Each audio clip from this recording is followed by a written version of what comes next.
Welcome to Two Chicks and a Horror Flick, a weekly horror movie review podcast. I'm Tawny Ray. And I'm Felicia Connor. Subscribe to get new episodes every Wednesday. We dive into trivia, drink a little whiskey, and of course, give our no BS opinions. Join our Discord server or message us on social media to talk all things scary. And if you like the show, consider supporting us on Patreon. You can find all these links on our website, twochicksandahorrorflick.com. Thanks for listening. Now let's get scared. Hello, everyone. We're back. Oh, God, I'm so happy. I almost let stress of just work and school and everything. Well, I didn't almost let it. I said, Tawny, maybe let's record next weekend. And then I was like, no, what was I thinking? This is exactly what I needed. I'm so happy to see you and happy to be here with everybody else. Same. Yes, we are recording, We are talking about Frankenstein 2025. So Guillermo del Toro's Frankenstein. Very excited to talk about it. On the very far heels, a couple miles between the heels of Begonia, which were two Academy Award winning things. So before we start, Tawny, what are you drinking?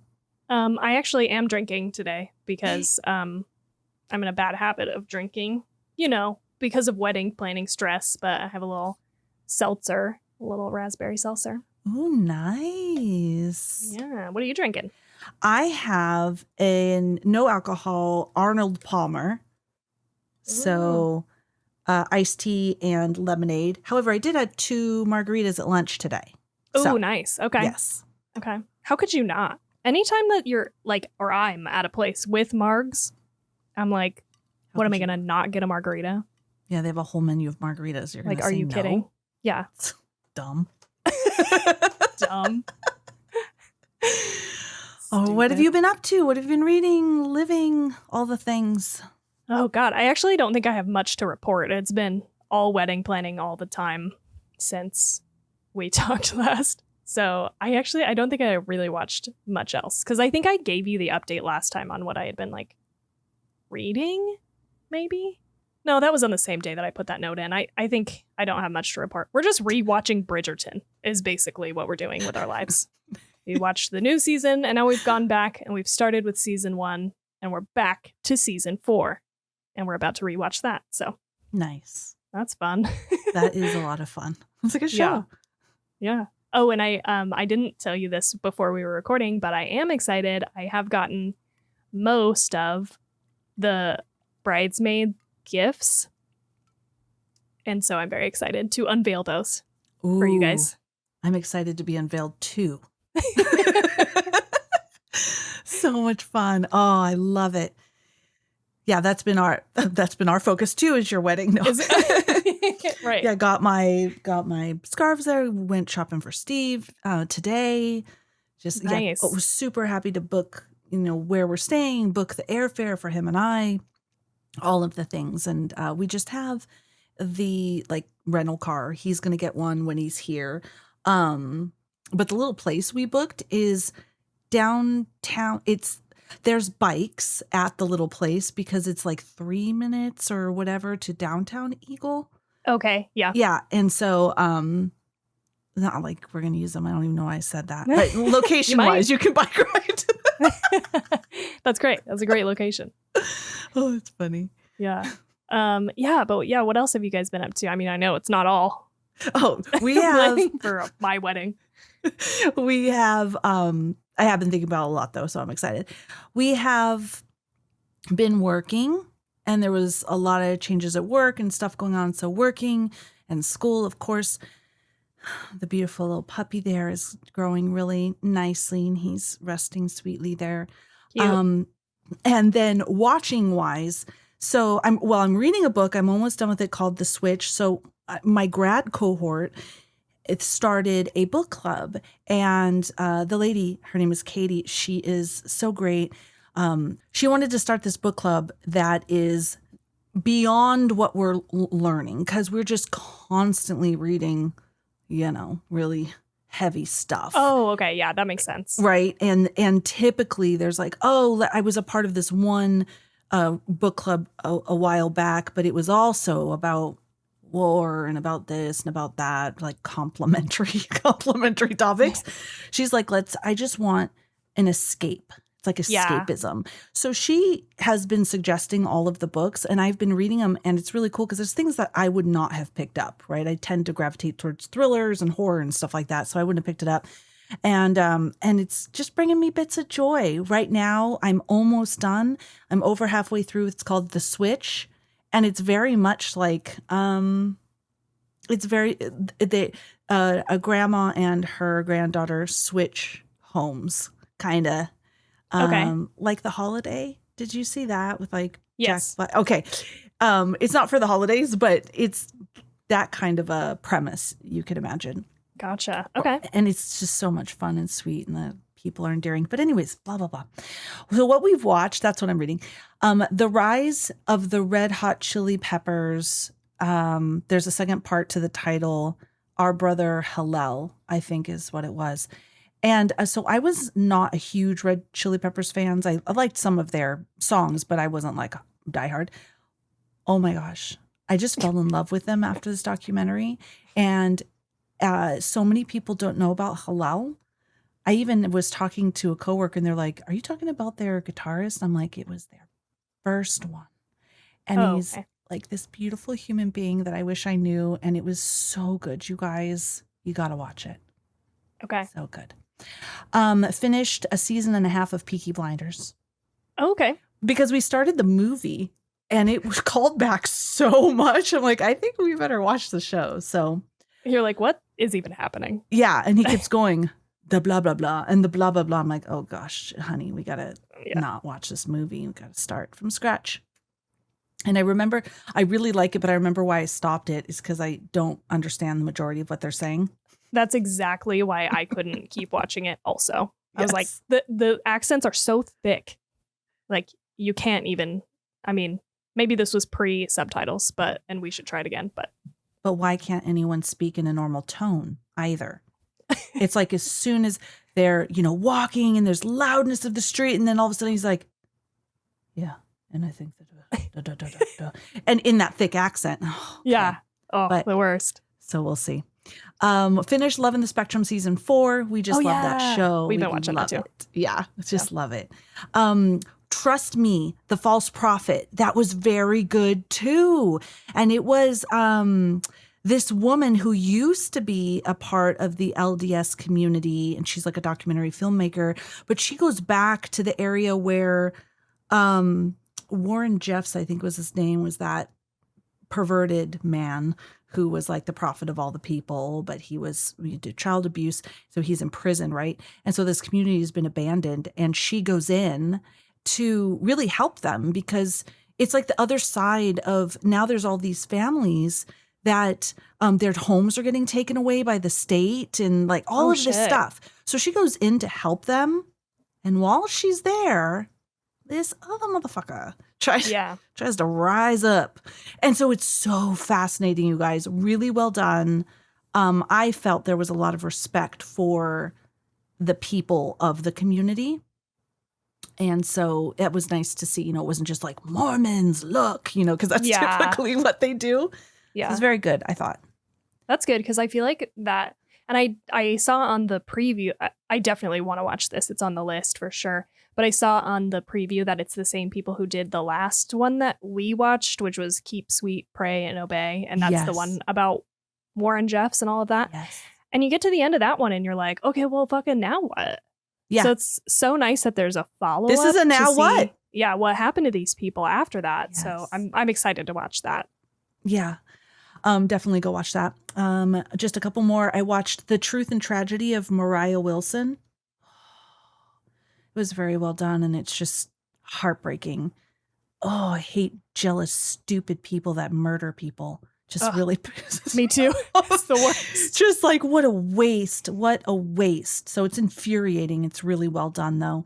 And then I watched Caterpillar. That's the last thing I'll mention. And this was the one about where you can go to India and get your eye color changed. They put an implant of color right underneath like What? I don't know what makes up your eyeball, but you have like this clear, and then it's like an implant right over your irises of your color with an implant. Whoa. Ugh. But Yeah. then the problems that could happen after, and how, I don't even know if it was specifically about that place, but more about how people view themselves Mm. and confidence that they get from having these procedures. What are you willing to go through? Do you really need that? Right? Yeah. Is it really something inner, and the thing that you have done to you is really that brings out your confidence? Because now look, I have these beautiful blue eyes, but would you have been just as good if you just had that confidence in yourself minus the blue eyes? Like, so it looks at all of those different things, but Interesting. Okay. yeah, that's it. That's a good list, though. Yeah. It's Yeah. good stuff. I thought so. I've been Proud of myself. so boring. No, Yeah, you're good in for you. wedding mode. Yeah. So we have this episode, and then next month we might be able to meet for an episode. We might not. And then June, we got to play it by ear as well, because Tawny will have her wedding, and then will we meet towards the end? Maybe. But July, we should be fine. Right. Thanks for hanging in there with At us. some point, we'll get back on a regular schedule, Yeah. but it's going to be a rough few months here, I think. We're not going anywhere. Don't expect any kind of a post where it has really tiny writing, a paragraph of tiny writing explaining that we're leaving. That's not the case. Just living life. Just living life. But missing this for sure. Do you want to jump in? Yes, let's do it. All right. We are watching Frankenstein from 2025 by Guillermo del Toro. He has also done, like you need me to tell you, but I'll tell you, Pan's Labyrinth, The Shape of Water, Guillermo del Toro's Pinocchio, Crimson Peak, and Hellboy. This particular movie was gothic horror science fiction drama. I watched it on Netflix. I think that's the only place you can watch it right now, actually. So Netflix is the spot. And the cinematographer is Dan Lautzen. The writers was Guillermo del Toro, and it was based on the 1818 novel Frankenstein, or The Modern Prometheus. I guess it has two titles by Mary Shelley. I know that it does, because I saw it when I was doing research. All right, for our cast, Oscar Isaac was Baron Victor Frankenstein. Jacob Elordi was the creature. Mia Goth was Lady Elizabeth Harlander. Christopher Waltz was Heinrich Harlander. Felix Kammerer was William Frankenstein. There was lots of ers in that name. Charles Dance was Baron Leopold Frankenstein. David Bradley was the blind man. Lars Mikkelsen was Captain Anderson. Ralph Inson was Professor Kremp, and I just mentioned him because he was the dad in The Witch. Yes. Okay. Yeah. I was like, man, this is a stacked cast out here. Like, it's crazy. That guy just had a quick cameo. Yeah. He had to right in the beginning, but I was like, hey, that's the witch dad. He has such a distinct ass voice. Like, you can't miss that guy. Yeah. Yes. And then Christian Convery was the young Victor. The budget was $120 million, and the box office was $480,000. However, it was limited theatrical release. Primary distribution was Netflix. Okay. That's yikes. Yeah. Real yikes. Bad yikes. 120 million. How does it work with Netflix? They must. I wish I understood more. Do they make more money, just as much money having it on a streaming service, or box office is the way to go? Because 120 million and $480,678. Yeah. And people didn't want to see this movie when it was out on the theater. Yeah, I guess not. And I don't know. I wish I knew how the payment structure works with streaming, because it does make me wonder, can you, I can't imagine that you would make as much as you would with a big theatrical release, but I feel like theatrical releases are also down. So yeah, who knows? But then, how do they pay? Netflix doesn't. Now I think they'd have an ad tier, but they didn't always. Hey, if you guys know, if you work for Netflix, we'll do a mini-sode on the Yeah, I wanna structure know. of streaming. There we go. There's the title, The Structure of Streaming. Yeah, I'm just curious about that because that's I kind of understand why people didn't go to the theatrical release or go when it was in the theater because, again, looking at that trailer, it looked beautiful, but it looked dense and long, Yeah. right? Yeah. 2.5 hours. All right, so the score is 85% for Rotten Tomatoes, 7.4 out of 10 for IMDb, and 3.9 out of 5 for Letterboxd. Wow. Okay. Now let's talk awards. I have it all mapped out. Okay. Nice. I had hoped you did this. So the 98th Academy Awards 2026. These are the awards that they won. Best Costume Design, Kate Howley. I have their names even. Okay, Best Makeup and Hairstyling. I don't think I need to name everyone, but Best Costume, Best Makeup and Hairstyling, Best Production Design. I mean, if you were up against them, you probably, if you saw the movie, knew, I did a good job, but I'm not going to win. Like, come on. Yeah. It's just shit, those costumes and like, ugh. Okay, they were crazy. Yeah. So now I have what they were nominated for and who won.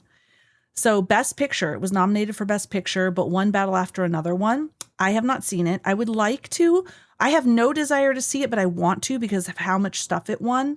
And I heard somebody said, I loved that movie, but I couldn't believe it won Best Picture. So we'll see. Okay.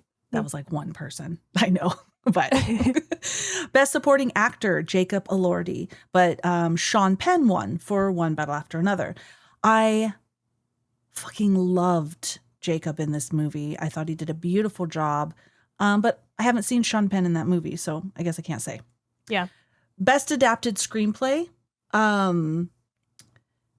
He was the one that won was One Battle After Another. Wow. Okay. Yeah. Best Cinematography was Sinners.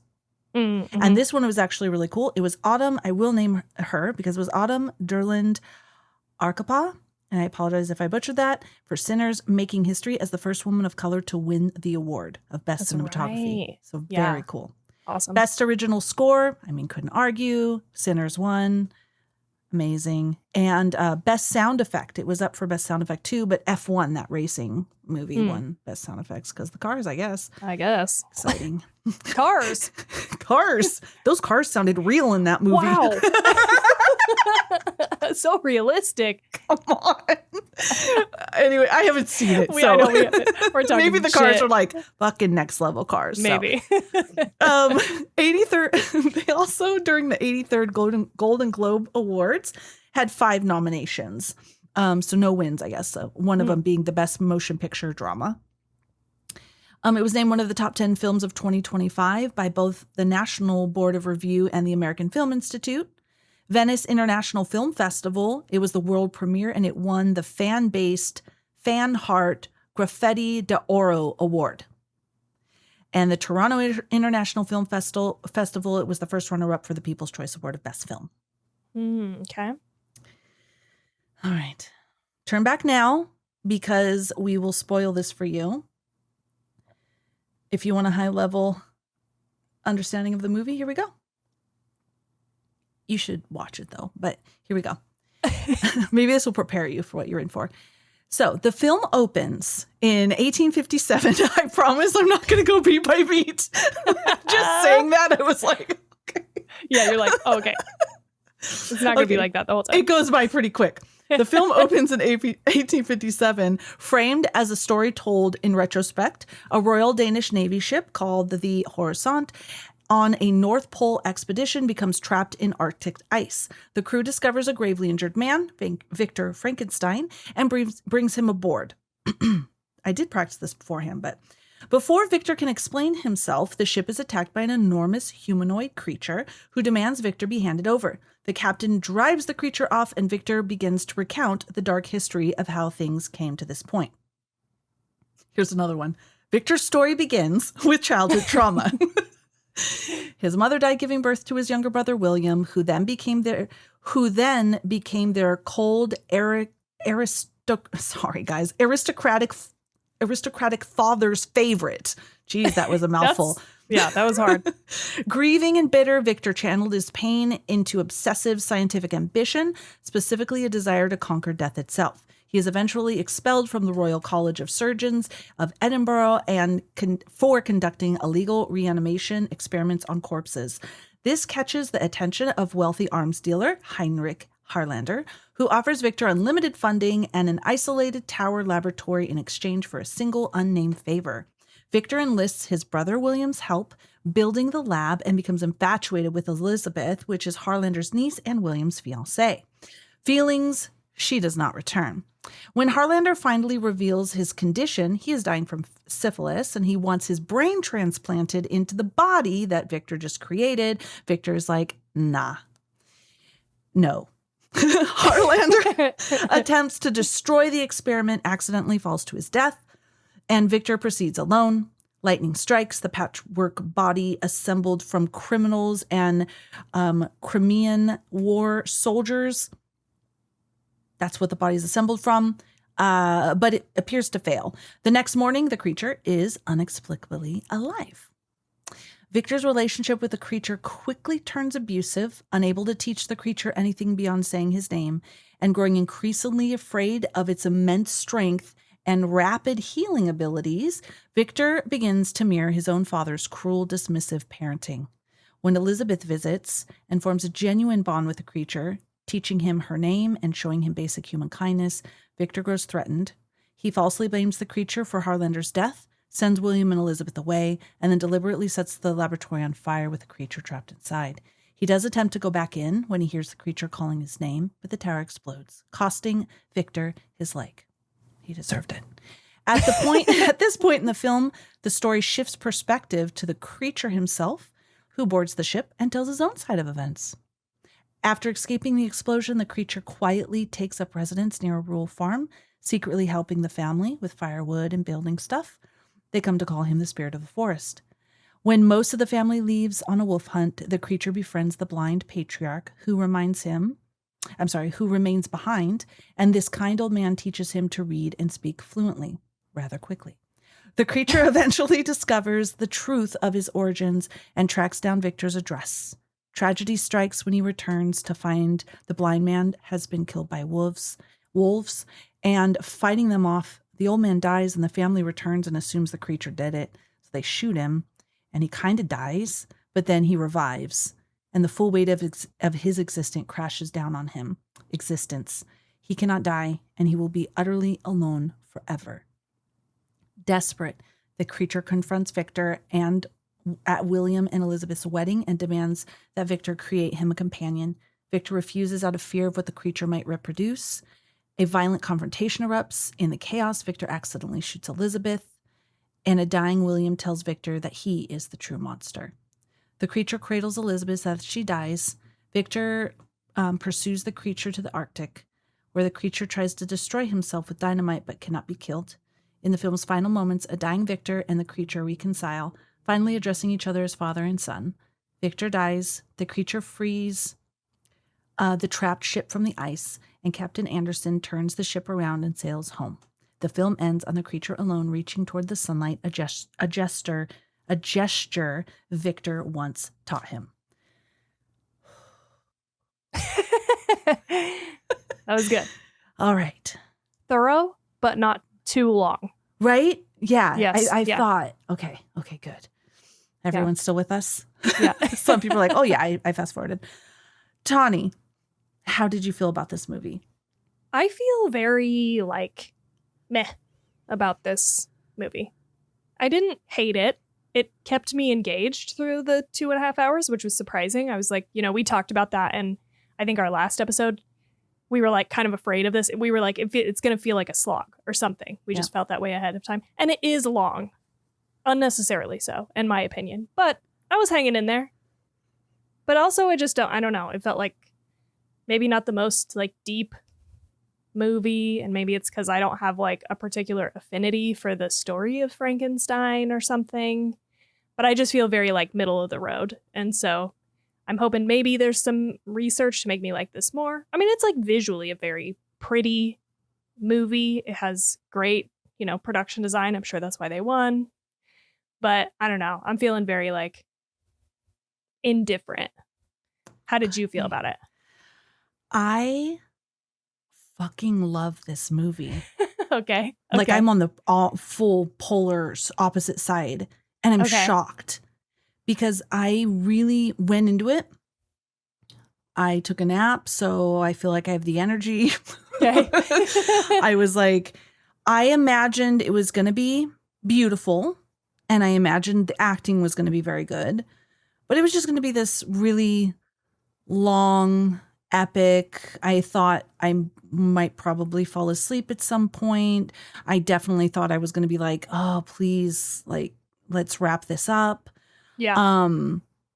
At the end, I was sobbing. I was just sobbing. And Steve came out of his office and he goes, how did you like the movie? And I specifically said, I actually have it. Because when I said, I was like, oh, okay. I said, it was beautiful. My heart hurts. My heart is broken. I loved it. And I said this sobbing. Yeah. So I was shocked how much I fell in love with this movie. Okay. Yeah. Okay. I feel like think that this was going to be the case. Yeah. I feel like you're not alone because I mean a 3.9, that's basically a 4 on Letterboxd, okay, which is big deal because the people on Letterboxd, they're hard to please. That's true. That's true. Like I think I'm maybe in the minority. So yeah, I'm excited. And I have to say, I'm not in love with Frankenstein's story in any way. Okay. I've never read the book.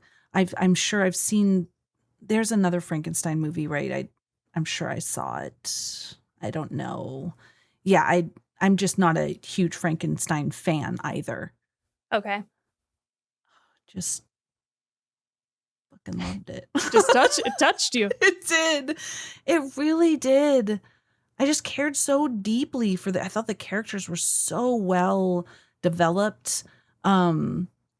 Victor Frankenstein just played this self-centered but he was complex too, though, right? It was like, but even his love for Elizabeth was just all about him and his wants and but he has moments. I don't know. It was, I loved it. I don't know if my research will make you feel differently about it. But I'll try. Or even like, again, I feel like maybe I picked up on themes, but they were like, they felt very, very surface level to me. And so like maybe I'm missing a little bit of a deeper message or something, but yeah. Okay. Maybe I would like to start with Victor Frankenstein because I was having a hard time with him as a main character. I really liked all of his backstory stuff, and I thought he was I thought he was like an endearing character until he was an adult, and then he was kind of just a dick, and then he was like obviously flirting with his brother's fiance, which just really tanked my, I don't know, opinion of him, and I never recovered. Because also he like then creates this monster, and I get that he's like repeating what his upbringing was like, and so there's that theme of, I guess generational trauma and like repeating the cycle of, abuse. But I don't know, it's just something about it didn't quite feel super real to me or something. I don't know. Maybe it's because I had a hard time with Oscar Isaac's acting. That was a lot, but I definitely didn't like he became such an ass. He was just such a self-centered, greedy prick, really. And I like how I think he really did become the true monster, right? Just he became a version of his dad too, where there's pieces he admired about his dad, but also hated him. I have Victor as the film's real villain. So Victor's cruelty, his cowardice, his ego causes ego, that's the word I was looking for, cause every tragedy in the film. And this is a direct inversion of what it says most audiences expect from the Frankenstein story. But all of these different things, I thought he did really well. But maybe, yeah, if you don't like his acting, because I thought it went really well. Like, I didn't like him, but I just thought he was really realistic. I think he was just overacting for me. There was just a lot of like, I don't know, it felt like I think maybe the whole movie felt over dramatic, to me in a way that just put me off. So, but he was like, I feel like the most over the top acting wise. Okay. I saw them as these super arrogant academic, just with this, what am I trying to say? This is why I'm trying to, like, it seemed realistic to me, because this kind of air of superiority and like, I am this brilliant, deep thinker that is struggling. And, I bought into it because I feel like there's real people like that. Yeah. And it makes sense that I did like the part where he says something about like not being modest. Like, I thought that was interesting and plays into that. So I have some notes, like Victor was raised by a cold, dismissive, abusive father, and he replicates that behavior with the creature. And we saw that, even though he doesn't mean to. In the beginning, I don't think it's his intention to. And that the film asks whether trauma is destiny and what responsibility a parent, biological or otherwise, holds for the suffering of who they create.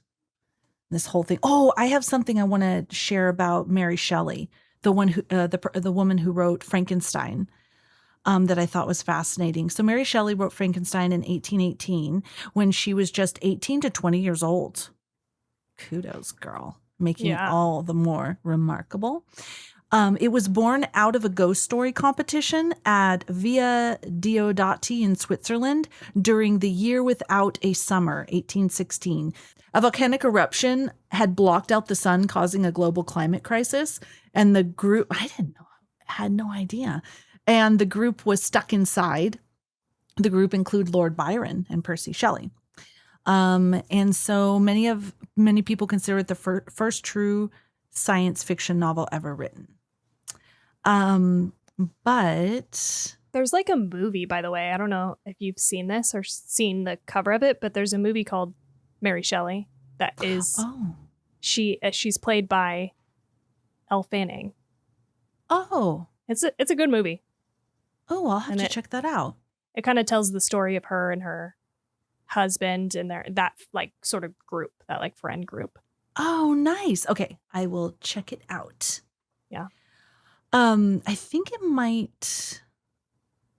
Okay, yeah, here's what I was looking for. So Mary Shelley was the daughter of early feminist writer Mary Wollstonecraft. Oh, I didn't know that.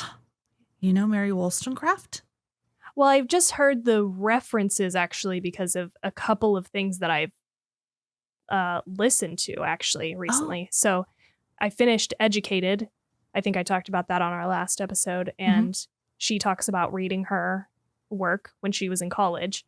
And then in Bridgerton, there's a reference to her as well. Like Eloise is reading her stuff. So hey, look at that. Very interesting. I didn't know that was her daughter. So that is her mom, and who died shortly after giving birth to her. Oh, okay. Some scholars. I wonder. Sorry, to interrupt you. I did wonder, like, how much of this story is in the original story of Frankenstein? Ooh, I'll tell you. Great. I have that too. Sweet. I love it. I love it. Sorry. Some scholars read the novel as being deeply about the fears and dangers of creation and motherhood, which adds an interesting layer to Del Toro's version, where Victor's obsession also stems from his mother's death in childbirth. But I thought that was very interesting. All right. So as far as how the book differs from the film, in the novel, the story is told in 3 nested layers. A sea captain writes letters home. Victor tells his story to the captain, and the creature tells his story to Victor. So Del Toro's film actually preserves this structure faithfully than most adaptations of it. Okay. The creature in the novel is highly intelligent and articulate from relatively early on. He reads Paradise Lost, The Sorrows of the Young Werther, and Plutarch's Lives. Obviously, I've never read that.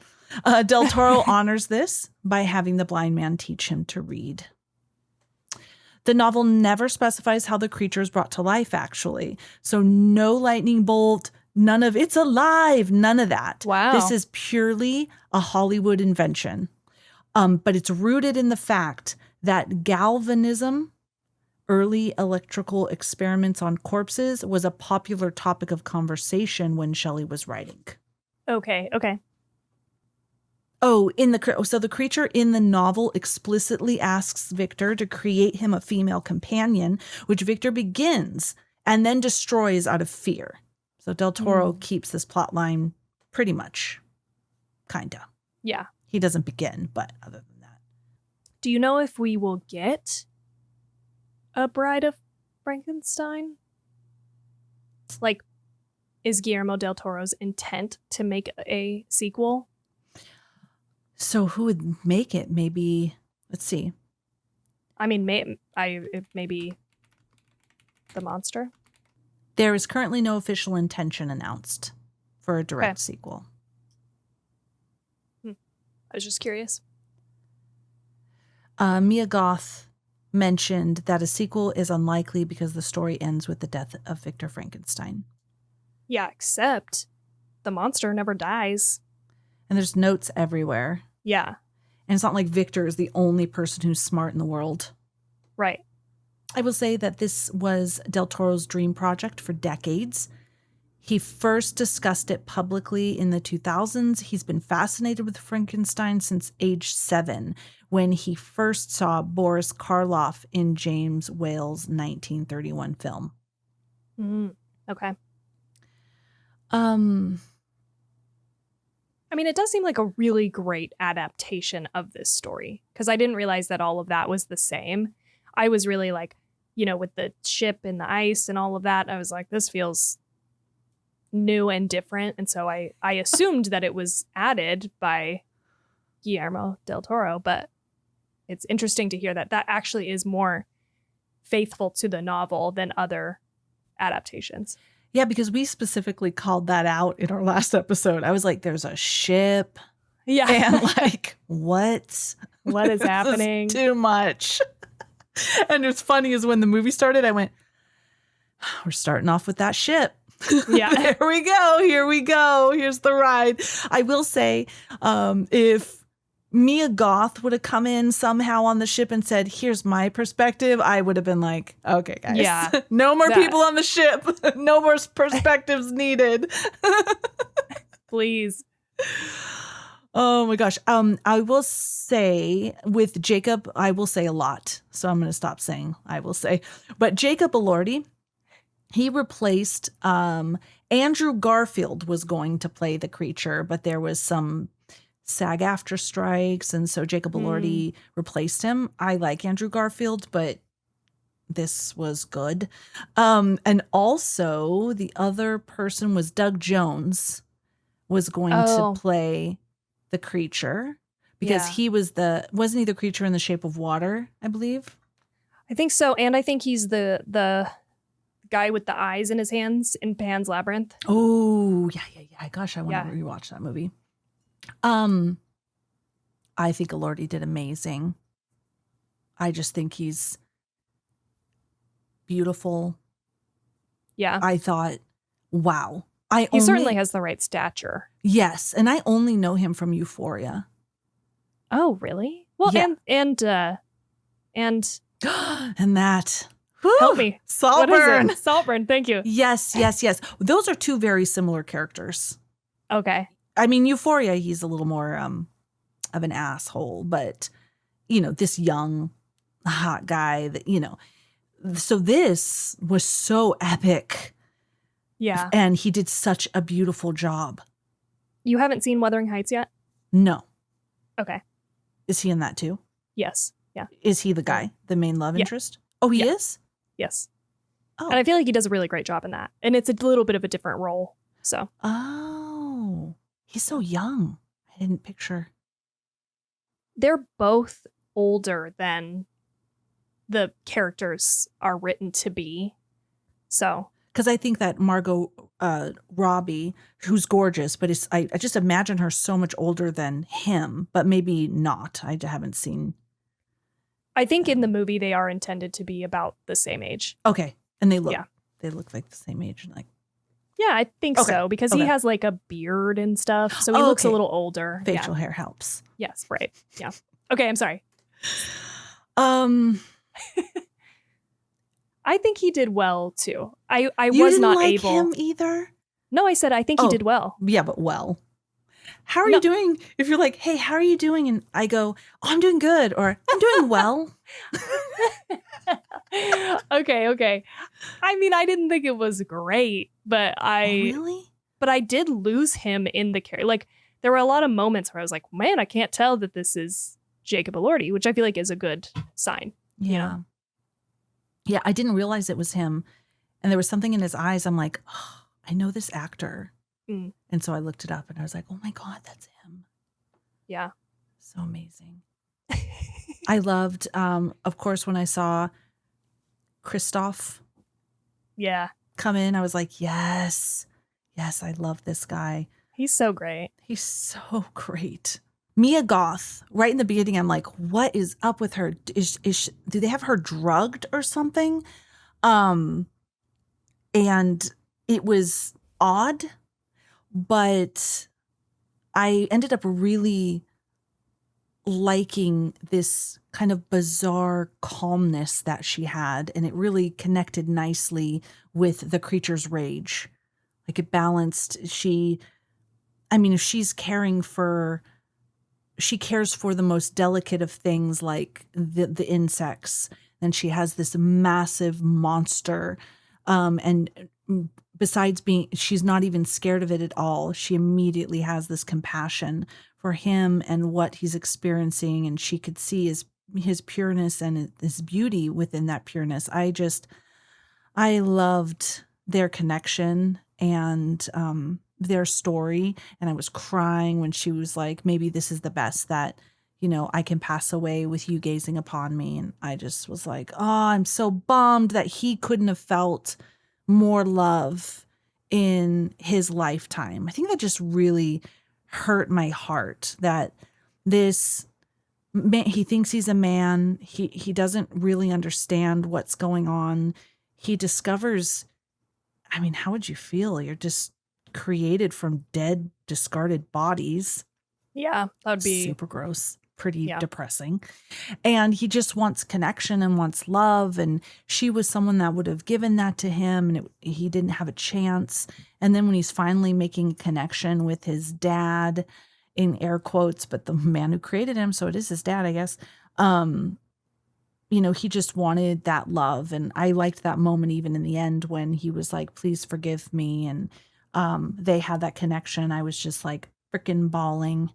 I just thought it was so beautiful. And I was like, oh, that sucks, because they could just be living a happy life. Oh gosh, I just want to say also that when he learned Elizabeth's name and he's like, he says it's Victor. And she goes, maybe something along the lines of maybe because that's the most important thing to him in the world. Mm-hmm. And I was just like, oh God.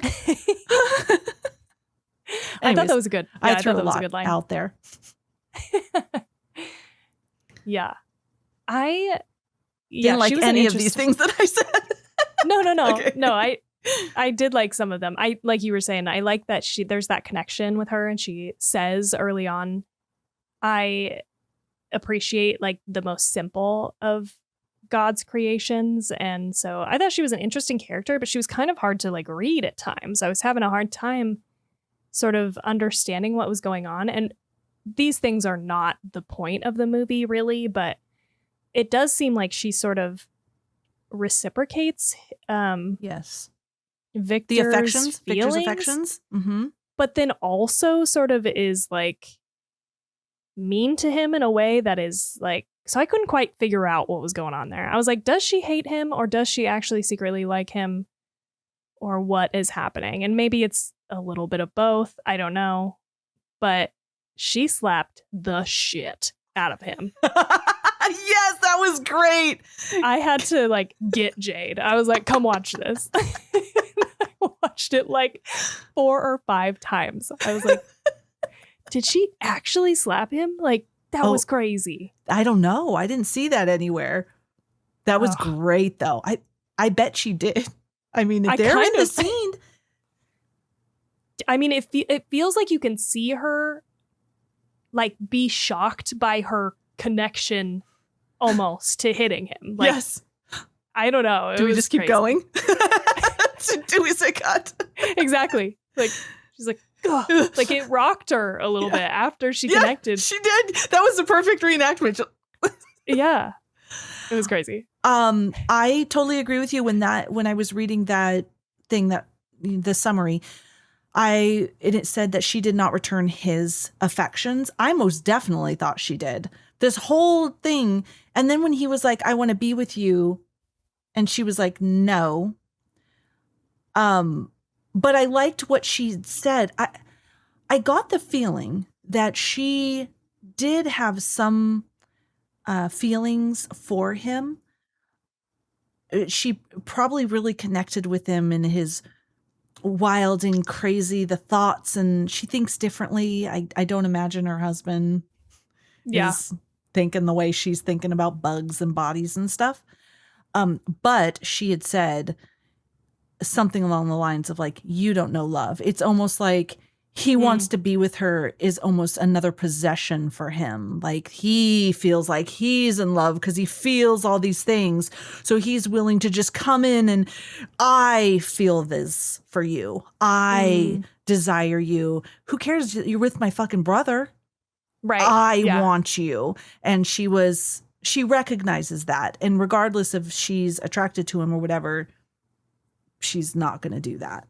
Yeah, that makes sense. Like they connect on one level where they're like thinking about the same sort of things, you know, they have the same interests, I guess. But like, that's a good point that he's like, there's a connection between us. Don't you agree? But it is sort of like he assumed. It's very presumptuous. Like, I feel this towards you, so you must feel that way towards me as well.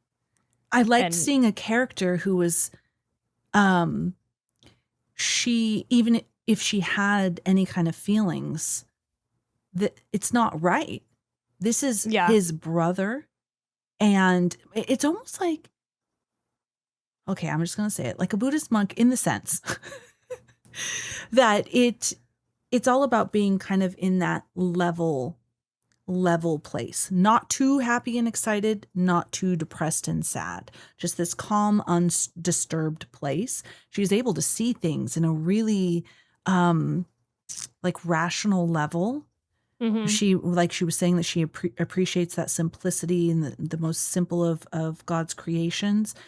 And so even if she did feel anything, she realizes what she feels, like this connection over interests and things like that. But it's not enough. It's not enough. And how on earth would I be with someone who is willing to destroy his most important relationship of his life because he has feelings for her? You know what I mean? But so often we see like, I have feelings for this person, I'm going to throw everything away. And we tend to like that. Like that's what love stories are all about, right? We're like, throw it away. Run into the arms of your lover. But really, rationally, how sustainable of a relationship is that, especially with him, you know? Totally. No, that's a really good point. And I do like that. That makes me see her in a different light because I like that point of view and I appreciate it because I was confused about, you know, at some point she says to him, like, I've chosen, basically, like I've chosen, but I took that almost to be like a bad thing. Like she was trapped in her choice or something, but maybe it was like her decision, you know, she's like, truly, I have chosen and I'm just going to leave because you're an unbelievable dick. I'm out of here. Yes.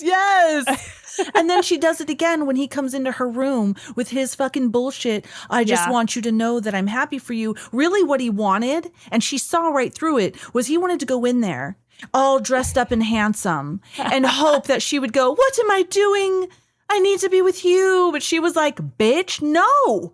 Yeah, I liked this whole scene. Fucking like the way great. she stands up out of that chair and everything. Like, you know, she's fucking ready for this. She's like, I rewatched this like 5 times. I love the way she gets up out of that chair and she's like, the one thing I ask for you on my wedding day is the truth. He's like, don't lie to me. And he starts talking. She's like, leave. He keeps talking. Smacks the shit out of my room. I love that. That was great. He deserved it. He was so mad after too, and that really made you like, that really solidified like, oh, you did not go in there with positive intentions, of course. His brother's wedding day. What a dick. Right? Yes. Yeah. Ugh. Okay, but then let me add this. I was like very confused by her admitting while she's dying, like that she loves the monster. I don't know what to call him. We really never give him a name. No, right? And in the book, he's just the creature. The creature. And that's what he's like called in the credits, the creature. Okay, the creature. But she's like dying and she's like, oh, I love you. I was like, what? So I thought there was something about him and him, even though he's made of dead bodies, so corrupted in that sense, but really uncorrupted and innocent, but like highly intelligent. So not like a child, but uncorrupted and innocent. And that's what she loved. Not like the bullshit complexity of men or of people in general, but I'm saying men because all the men around her, like, go run off to your brandy and cigars. You know, they're waiting for you. You know, just this boisterous, obnoxious, selfish men that were all around her. And he was so different and so pure and saw her not as a possession, but as just like this real beautiful connection. But they weren't together very long. So I feel like if she had stayed there, I wonder if they would have actually fallen in love. Like she would have. He's very patchwork, but she didn't seem like she cared about any of that, you know. So I think they would have. But she left so soon, right? They kicked her out. She had never stopped thinking about him because remember, she gets the leaf on her wedding day. She pulls the leaf that he gave her out of her book. So I do think she may have fallen in love with him and not have ended up marrying William if he had stayed in the picture, but he was dead and she made the choice to marry him. And so she was going to. Yeah, I just find that weird. Like, this is another one of those situations where she was very weird, though. She was weird. Yep, that's true.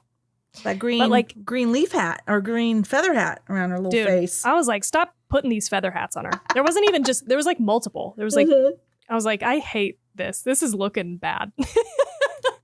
Or maybe she wouldn't have fallen in love with him or they would have been like making love and stuff. But maybe that, like, not a lustful love, but like this deep appreciative love. I could almost see them living a life together as companions, not as sexual companions, but as just learning and exploring the world together companions, almost like he was to the old man. Okay. With a deep appreciation for each other. And she didn't have that and she wasn't going to with anybody else.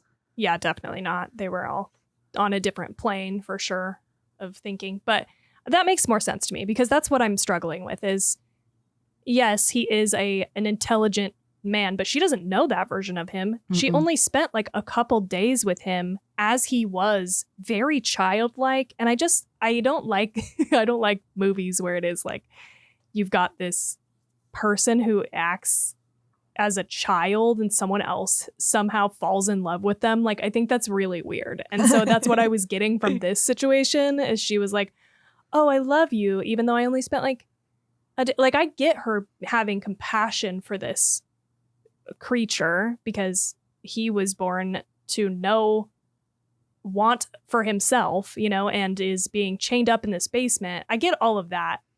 And I also can extend to the like, okay, maybe it's not a lustful or romantic love, but it's a, you know, just companionable sort of love and appreciation. But I just felt like that was crazy. I was like, this bitch has spent like 20 minutes with this creature and then she's like dying and she's like, thank God I get to look upon the face as I fade off into the... I don't know.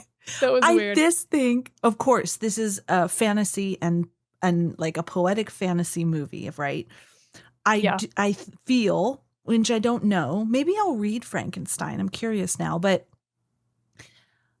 I feel it was more, I don't even know that she wants romantic love. You definitely don't see that connection with her husband at all. It's almost like he's the right match, you know, the whole society thing. I will marry him. He's a good man. He's the right match. We'll do our thing in society. That whole thing that they did back then. This guy's lusting after her. She's just having fun, exploring and sharing ideas. And he's like wanking off. They don't show that but he's obviously just like, I want you, I want you, I want you. And she's just like that. I'm not there. Like I'm not, but you definitely don't see it with anybody else either. She just doesn't seem like she has that kind of, maybe, and this reminds me of Buddhism again, and I'm sure other religions or other philosophies, this elevated beyond carnal desires altogether. There's just something deeper she's looking for in life. And she even said she thought the only way she would get that connection or that what she's looking for is through death. You're making me really like her more as a character. I almost want to rewatch like from the moment that she comes in, you know, to the moment she dies, like through this lens, because I was really unsure about how to feel about her as a character. Probably because we are watching it through the lens of Victor. And so he himself is sort of like unsure. But now that I feel like I can access this point of view, I don't know. I feel like I could really appreciate her character a lot more. Maybe you can watch and just fast forward if she's not in it. Yeah, and take a look and see. Because that was my read. Of course, now I didn't think of it as that deep until right now with the conversation. But I definitely was bought in to her affinity towards this connection and this affinity towards him. And I just loved how when they were riding away and she goes, turn around, he is going to kill him.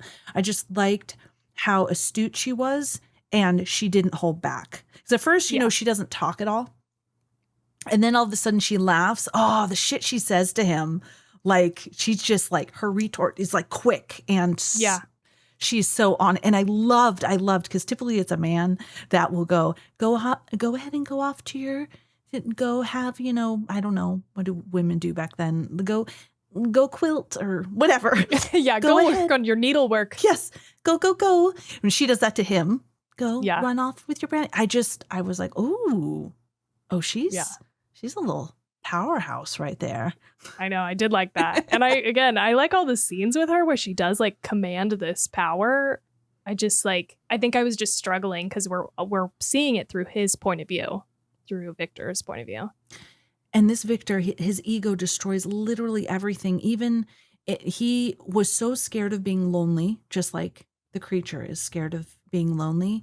And he ultimately, in this quest for not being lonely, either having companionship or having fame, praise, whatever it is, he ends up alone. And at the very end, he's with the creature. That was probably one of the most meaningful, could have been the most meaningful relationship in his life. Yeah. And he realizes that at the very end, but it's because he says, Father, you're my son, or whatever he says. Yeah. And it's too late. Yeah, I mean, you get to share like a couple minutes, but yeah. I will say the gore in this was excellent. Dude. Those animated half bodies was so freaking cool. Yeah. I loved I them. was shocked. Yeah. Oh, or when the guy falls and Oh, God. down, and so then Victor goes down and picks him up, and his whole back of his head is all caved in and just gushing out. Dude, I only took a couple notes about this movie, and one of them was that she slaps shit out of him, and the other one is that there is some seriously shocking stuff in here. I just didn't expect it, I guess, because I was thinking that this would be a little bit more toned down for like maybe kids or even older kids to watch. No, this is fucking like so gory. And that was one of the moments where I was like jaw open, like whole head crushed, just ugh. Yeah, the skinning of stuff, the wolves, like so many moments. I'm like, oh, this is a horror movie. His like leg getting like blown apart, basically. It's like half connected. That was crazy. Yes. Oh, yeah, that wolf getting skinned, basically. Yes. Just rips the skin off. Very much There like, were so many. Yeah, doesn't he like rip the head off the wolf like in 28 Years Later? The alpha does to the deers. I remember him ripping a jaw off. Oh, the jaw on the man. Remember the jaw on the man? Yes. Oh, the yeah, man walks in like, I'm going to get you. And he just grabs his jaw and just rips it off. Ugh. Not today. And he gets shot in the eye. Yes. It was so gory. It was so gory. Oh, I was really surprised. it was fantastic. Yeah. I did really like that part of this movie just because I wasn't ready for it. And it was like, I don't know, it was like very visceral. It was very affecting. They, I have here, it's so crazy how like these really gross raw moments, like when he was picking out what bodies he was going to use from the men who are going to be hung. He's like expecting them. And like, yeah, we'll take this and this guy. He's not even dead yet. Yeah. He's like, oh, this guy, strong back. I'll take that. Yeah. Going through the bodies, just so nonchalant, going through all the, the victims of the battle and stuff like that. Oh, God, that was just a good touch. Gross, crazy good touch. I liked when he was like messing around with the like tendons and stuff. Yes. And like the fingers were moving. You're just like, ew. That first one where it was so good because when he was in the college and it came alive, you're thinking, oh my God, I hope this thing cannot feel pain. Yeah. Because imagine being so exposed, all your bones in your body in the cold air going on, and you're like, this thing, oh my God. I was surprised that the group, because I mean, if you saw that now, you would be like so shocked. You wouldn't be like, this is magic trickery. Like, I don't know. I think you would be like, Jesus Christ, shut it down. Like, that's blasphemy. That's terrible. Unhook whatever you have going on there. Well, they because do. You would be like, they do, but I feel like it's like a little bit more, I don't know. Like at first they're like, I just expected them to be more like shocked about the actual act of trying to do this than they were about like, oh, you're just messing with us, basically. Okay. I read that scene as here's this guy again wanting to do this thing, like people knew who he was, and okay, here he's trying to do this, and then they thought it was fake until it caught that apple or the ball, yeah. And then they did launch into like, this is, I think they said blasphemy or an abomination. This is against God. Stop this right now. And yeah, I don't know. Maybe it was more that it was just them. Like I feel like people would be like, I feel like you'd fucking run out of there, dude. I'd run out of there if I saw that. They did. I'll go. Collective gasp. Collective gasp. How about the one where he was in his workshop and it comes alive but doesn't have the bottom half of its mouth and it's like, oh my God. Yeah, that one was he was like, oh shit, and pulled again, out the. I thought about it if it felt pain, and Yeah. it's just so disturbing. Like if you were to wake up and that was you, but you Yeah. didn't know who, you don't have any memory, but you're awake and that is you now. This thing. You would have to think that you'd be in constant pain. I mean, yeah. I Yeah. thought that the creature was probably in constant pain. You know, he's always going like this neck. I do that too, but I imagine that he was all the scars and the. Oof. yeah. I thought the costumes were beautiful. I did love seeing all the costumes, the men and the women, especially that red dress his mom was wearing in the very beginning. That was great. That was definitely giving me like Dune vibes, you know? Yeah. I still haven't watched Dune. You haven't seen any of the Dunes? I didn't know if I should tell you that. I was just going to play it off, but no, I haven't. Oh, shit. You gotta watch Dune. I got to watch Dune. And Dune 2. I mean, yeah, they're both really good. Okay. All right. At some point. I'll watch it. It's also a long ass movie, so. Let me see. I do have something very cool. I thought it was cool. So Del Toro was adamant about building real physical sets. He stated, I want real sets. I don't want digital. I don't want AI. I don't want simulation. I want old-fashioned craftsmanship, people painting, building, hammering, and plastering. I do wonder how far that extends, because I feel like I had heard that it was a lot of practical effects, but it cannot be all practical effects, because I feel like even definitely the blood pouring out of the guy's head after he falls is not. Right, but even some of the scenery type stuff, I felt like that has to be at least digitally enhanced. I don't know. Okay. Because that's all I could find. Because then there was another thing, and let's see if I have it here. In press appearances, Del Toro was vocal about his rejection of digital filmmaking shortcuts. He publicly criticized AI at the Netflix screening. The film's awards sweep in craft categories, and it could be read as real world endorsement of human artistry in cinema versus AI. Interesting. But yeah, I see what you're saying. Like, it had to be enhanced. There's like this kind of fantasy dreamlike glamour. Right. No, totally. Right? Yes. It's like there's this shininess to some of the stuff that you are like, that's got to be digital. Like, maybe it was just specifically with the sets and stuff. He didn't want people on green screens, maybe. Yeah, maybe. But there's got to be also a limit to that. Like, I just, I would think. Those things were not puppets, were they? I don't think so, no. Like the very first one that like grabs the ball, I think that was CGI. Like that just looked like CGI. So that's where I'm like, I'm not quite sure where the practical ends and the digital begins. But it couldn't be all. No. You described that really well. There is that like layer where you're like, I can just tell. Yeah.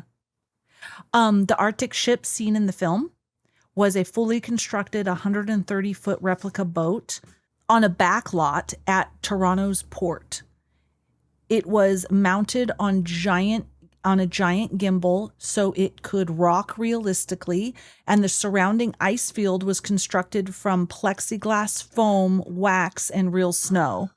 Whoa. Okay, so this is like one of those parts though where I'm like, there's no way. When I started talking, when I was like, the Arctic ship, I was like, oh, here. I mean, right? No. Right. Okay, but the background's got to be. Yeah, and like, they just happened to have a storm. I mean, I don't know anything about Toronto. So, maybe. Well, I think it's like probably inside that they said backlot. Like, so they probably can do, fake snow, basically. Fake real snow. On a backlot at Toronto's port. Okay, so maybe it is outside. Yeah, at the port. There's a backlot. Interesting though. Yeah, that's crazy. I would have never thought like Yeah, I wouldn't have thought that was a real ship. plexiglass foam and wax and real snow. The dog sled chase scene was filmed on actual frozen ice at Lake Nipissing near North Bay, Ontario. Whoa. Okay. Can I say, because this reminded me, just them being on the ice and all of that. I felt like it was really weird that our introduction to the creature, where he's just like killing people. I guess they're kind of shooting at him, but it was a real big change for me from that version of him to when he shows up at the door and it's time for his like POV and he can fully speak and like reason with people. And I was like, where was this person then? I don't know. I just felt like it was a weird thing that was just meant to, I don't know, just in the service of like where we were in the movie. Like at the beginning of the movie, we're like, oh, I don't know, scary monster. But then when you learn that he is an intelligent, creature who can speak and reason with people and actually doesn't really want to harm people, I don't think inherently. I just questioned that at that point. That's a good point.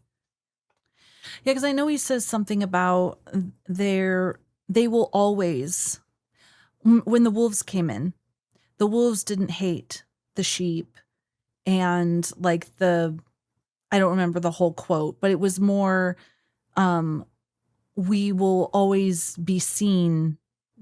What was it? Not for who we are, or like as monsters or whatever it is. Like the wolves see the humans as monsters because they're trying to kill them, because they're trying to kill them. So they see them as a threat, and that they're killing the sheep, but not because they want to cause violence to the humans, because they're just hungry. They don't hate the sheep. Like everybody is misunderstood, and that he'll always be seen that way.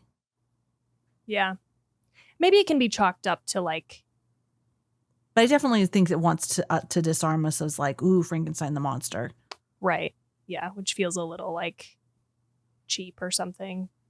But maybe it can be chalked up to the POV. Like maybe we weren't in the creature's POV at that point, and he did seem super scary and whatever to those people. But if you had watched that same scene through his POV, it would be different. Yeah, he seems scared to open up. Because when he was holding the old man, he doesn't even attempt to say, no, it's the wolves. Like, he doesn't say anything. He just and rips the guy's jaw off.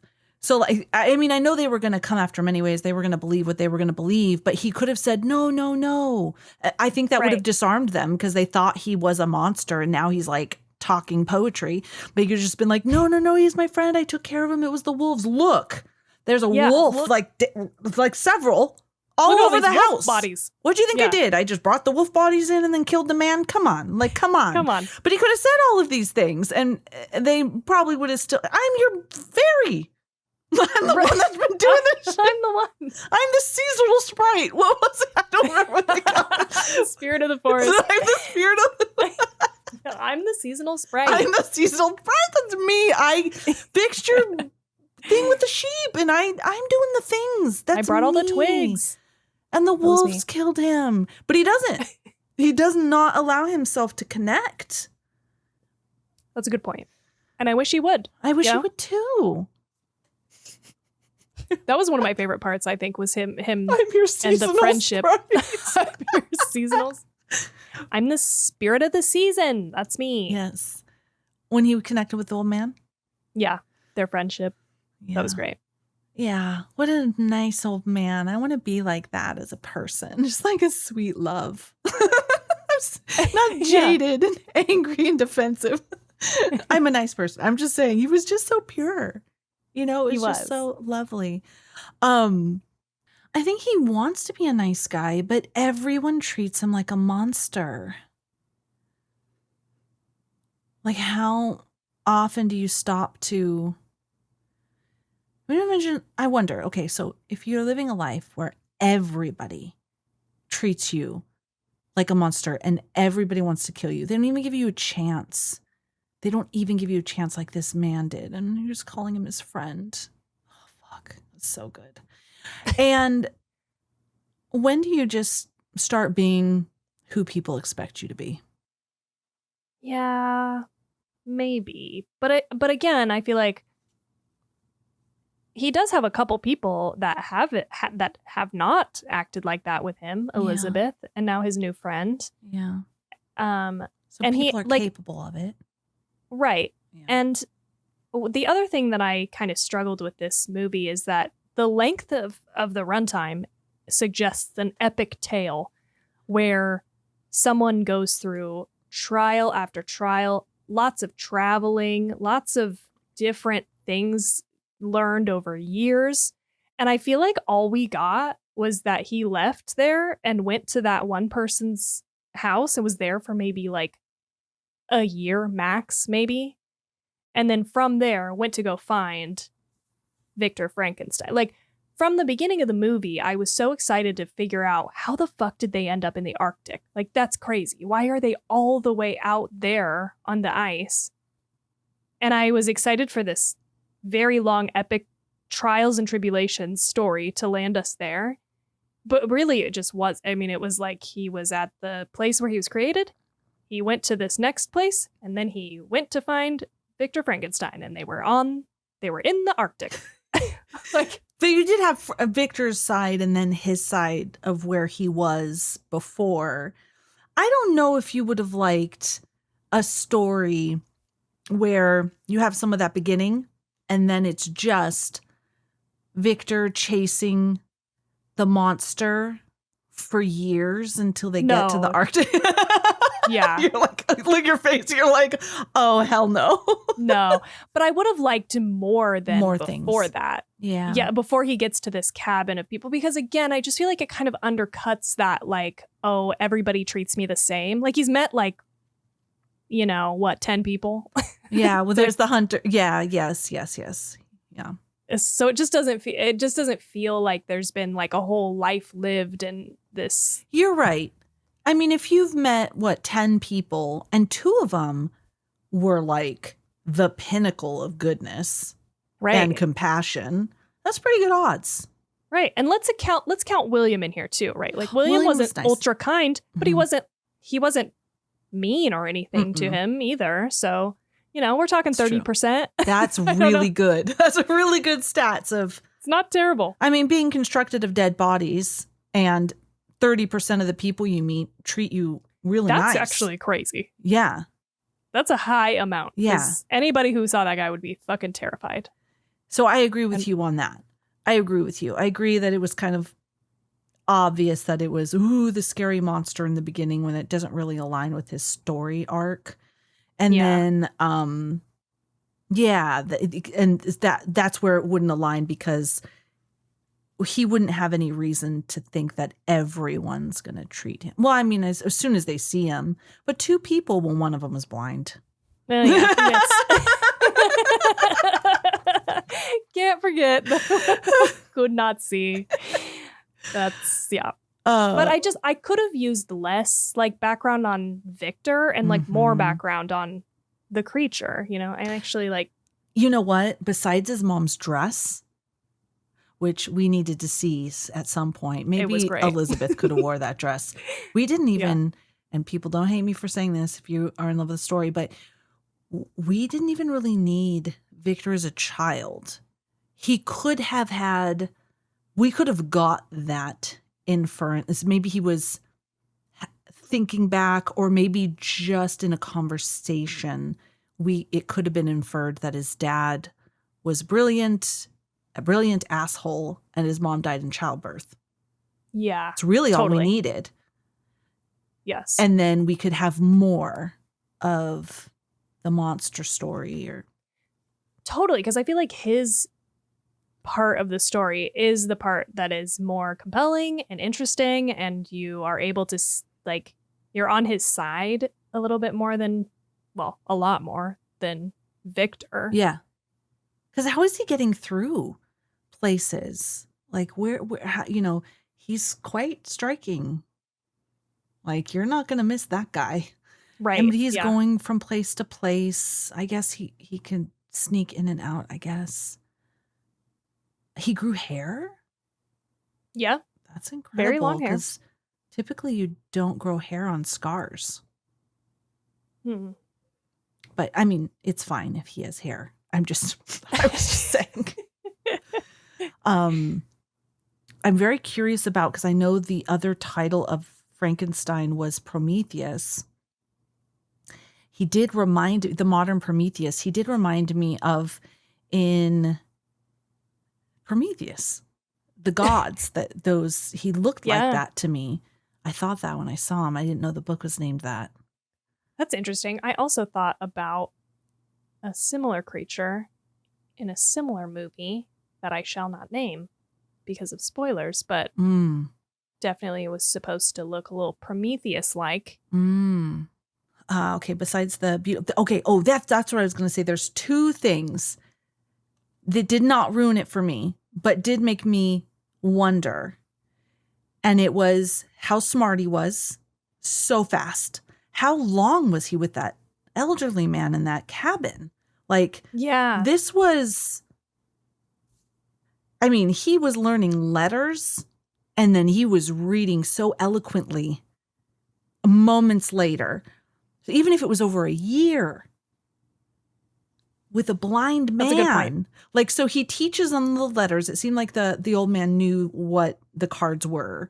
But then you think about it. So I don't even really know what reading is. I understand now what words are. And then you're like, take that book. This is a book. It's full of words. And when you put the words together, it tells a story. So what's the first word on the page? And I would have to go Beautiful. And then the old man would then have to teach him how to read the words, how to sound them out. Okay. This is going to take way longer than a year. Even if it takes a year, he's now reading these classics with these really, really complex words. But I guess in the book, they don't really explain how and it didn't ruin it for me in the sense that it's a fantasy. Like, we don't know anything about this creature. We have no idea. Yeah. Maybe his brain functioning is very, very high level and he can just hear. The little girl used to read all the time. So maybe he picked it up that way, but it seemed like really quick. Yeah, that's a good point. This didn't really bother me, but yeah, I feel like it's even less than a year. Because don't they say, they're like, oh, we're going to go out. And the grandpa is like, well, I'm going to stay here for the winter. Feels like they're only gone for like maybe 6 months or something. Yeah. They come back. It's not even like the end of winter. It's still snowing when they find him. And yeah, that's crazy. But he does have like super long hair. So maybe it is. Oh, maybe it is. Maybe it was a whole season. Yeah. Because he was there with this first snow and he goes out. The only other thing was, okay, why didn't the dynamite blow him up? I don't understand that. That was a huge explosion. And when he was talking about dying, I thought he needs to be dismembered. If that's how he'll die, is the parts can't even heal together. So either maybe someone shoot him in the throat so he passes out and then they chop him up. I mean, this is disgusting, but he wants to die. Right. And then just spread out the parts, bury them, done. Hopefully they don't start crawling towards each other because that is ridiculous. And also terrible. Yes. Terrifying. Terrifying. So I thought, oh, he's going to blow up. But I knew he wasn't because we already saw what happened.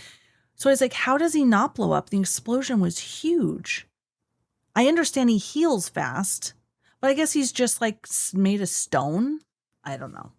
That's a good question too. I also didn't think about that too much, but that is a big question mark because it does show him right after it goes off and his hand is just messed up a little bit, but yeah, and his clothes are burned, but that would like it was a blow big you explosion. Up, yeah, right? It threw the guy. Remember, it threw him. Yeah. You know what else I thought was maybe this isn't the same, but something that I wished would have happened that didn't happen that I was disappointed with? I thought that somehow our boy, what was his name? Harlander? Harlander? Harlander, Yeah. thank you. Mm-hmm. I think it's Hair Harlander is why I'm confused. I thought that was going to come into play. I thought when I saw him fall and die that something was going to go wrong with the lightning and it was actually going to put his brain or his soul or something in the creature. Mm-hmm.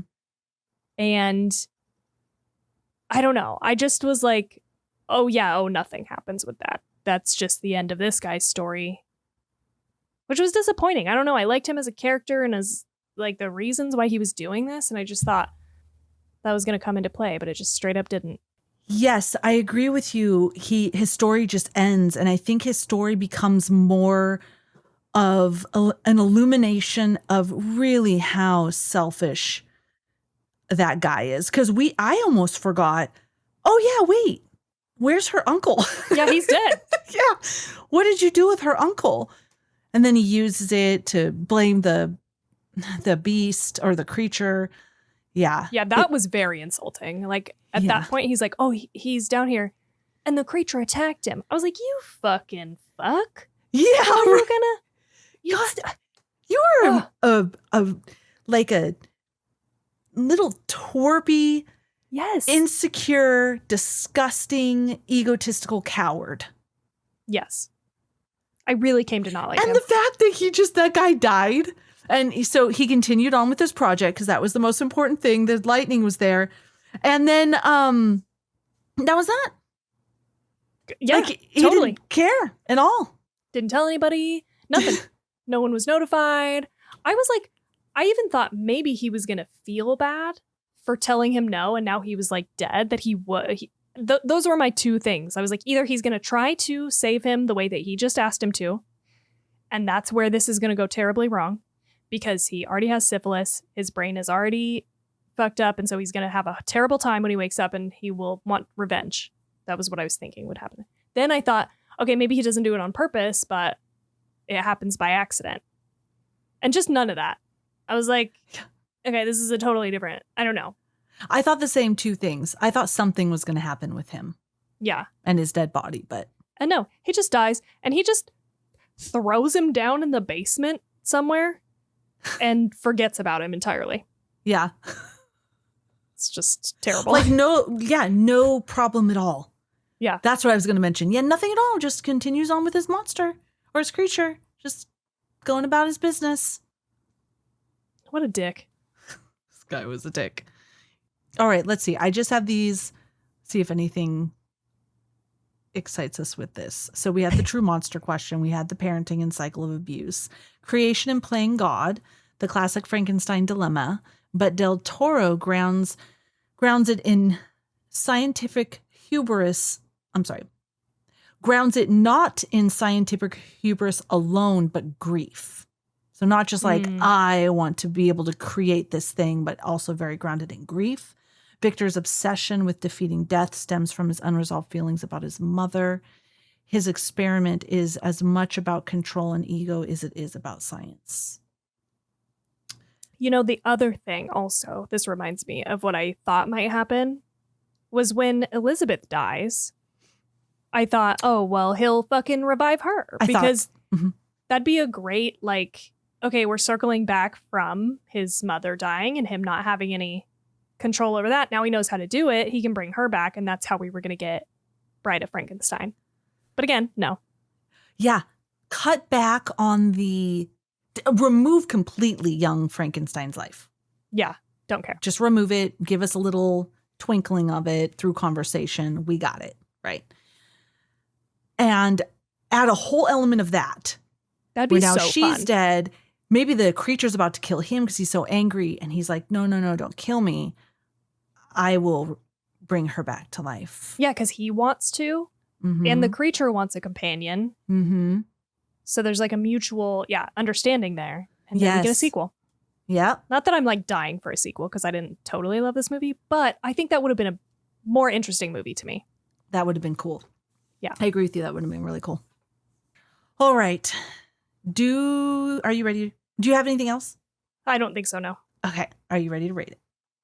Yes. I think I'm going to give this a 3. Okay. Just kind of my cop-out score. I don't know. Pretty legit. You're not telling people they shouldn't watch it, but you're not telling people they should most definitely watch it. Right. You're probably saying with a 3, yeah, watch it if you want. Right. It's worth a watch. Yeah. Yeah. It's worth a watch. But it feels wrong that I have that on the same level as Tusk. You know what I mean? Oh, God, yes. What the fuck? Yeah, I don't know. Yeah, it's making what is going on with that high score for Tusk? We liked it. Yeah, both of us gave it a 3. Yeah. It was enjoyable. It definitely had it was better than I thought it was going to be, which I think is what helped with that score. But I don't know. That's where I'm at. Oh man, it just depends on the weather. Like some of these scores I'm looking like it just if it's just how I'm feeling in that moment. Yep. So sometimes I think about going back and for things that have lingered with me. And if I have the opportunity to rewatch them and it just still blows my mind, maybe I'll go back but I don't typically go back and change my scores. I really have to be questioning it. Right. Yeah. Anyway. So my score for this movie is a 5 out of 5. A full 5 out of 5. Can you fucking believe that shit? No. Last night, I looked at Steve sobbing and I said, it has been a year because I had mentioned online that I went back and gave 28 Years Later a 5. I was at a 4.99, so I bumped it to a 5. But that was way after the fact. If we look at just raw first reaction, my last 5 was The Black Coat's Daughter in 2024. Oh, shit. Oh, my God. Remember last year, we went the whole year. I didn't have one 5 out of 5. Oh, my God. This is my first 5 out of 5 in a year. Wow. And I looked at Steve and I said, I have not rated a movie in the past year a 5 out of 5. And this is a 5 out of 5. My heart, it just hurts. That's what I did. And he came over and hugged me. Oh, I love that. And I just can't. And even talking with you, and there are a lot of things I'm questioning.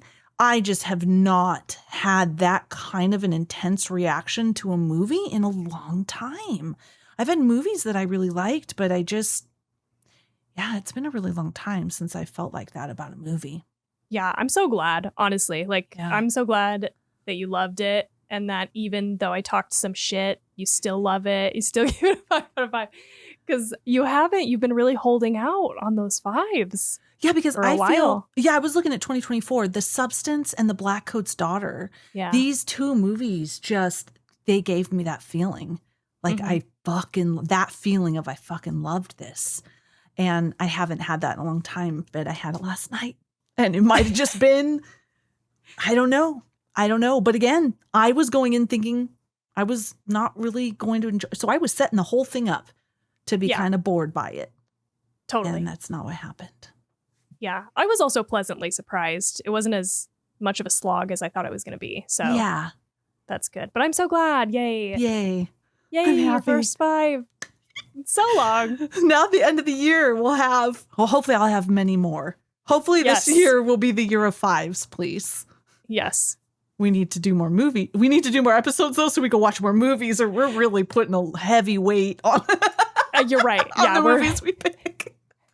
The stats are not adding up. We're gonna have to pick it back up here as we go. Not as high as a possibility as the creature making some compassionate friends. It was a big deal. It was very cute. Oh my gosh, this is so much fun. Do you have anything to share with anybody or anything like that? No, I think I've talked enough. Yes. No, I didn't mean yes, you have. I felt the Yes. same. I have talked enough, not you.